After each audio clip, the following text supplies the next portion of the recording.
But after 2014, I'll move fast to say many of these fundamental issues were kept aside and only development was before us.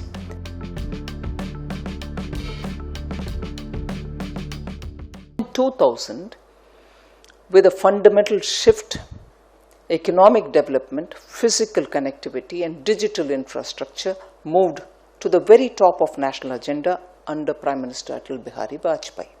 The Golden Quadrilateral telecom revolution, which opened up the space for public and private, and Garibi Hatao, which was the slogan for decades, actually started showing results because of the way in which technology got into our lives. And that, you can see, has carried through till today, that when UPI success is being talked about, technology in a democratic country has actually helped in Garibi Hatao rather than our slogans.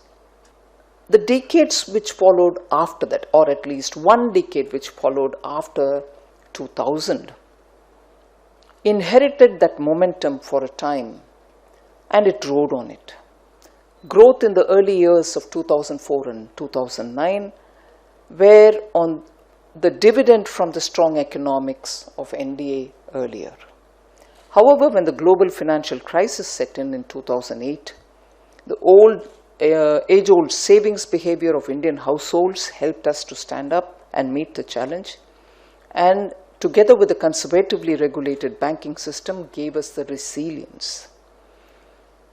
But it's not as much that the shock that affected us, but after effects. The after effects were the ones which we had to worry about.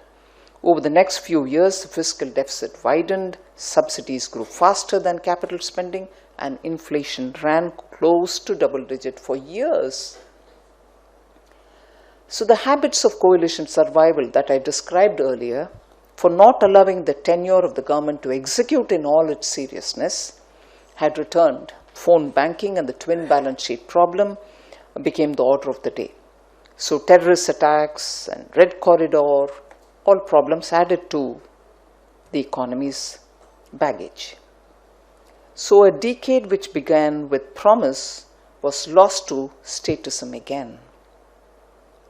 But after 2014, I'll move fast to say many of these fundamental issues were kept aside and only development was before us.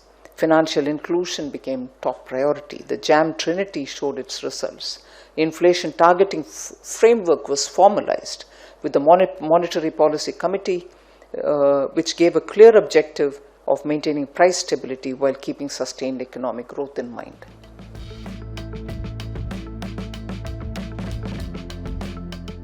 Early India also placed genuine faith in science and technology. We established great institutions, technological institutions like the ISRO, the BARC, the BHEL and the IITs. We built them with confidence to seek the best collaboration in the world.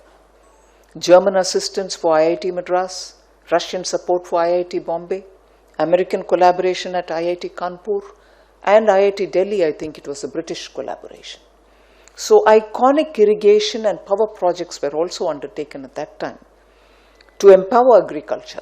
However, their implementation moved at a snail's pace, and the water distribution, for instance, networks stopped short of the last mile.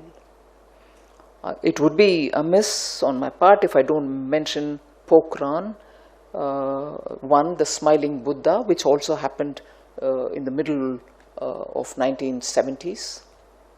Yet we were critically dependent on external powers. We relied on the USA for food grains and the Soviet Union for the bulk of our defense platforms. So too little attention was paid to exports and India's place in global trade at a moment when several East Asian economies were building their entire growth model around it.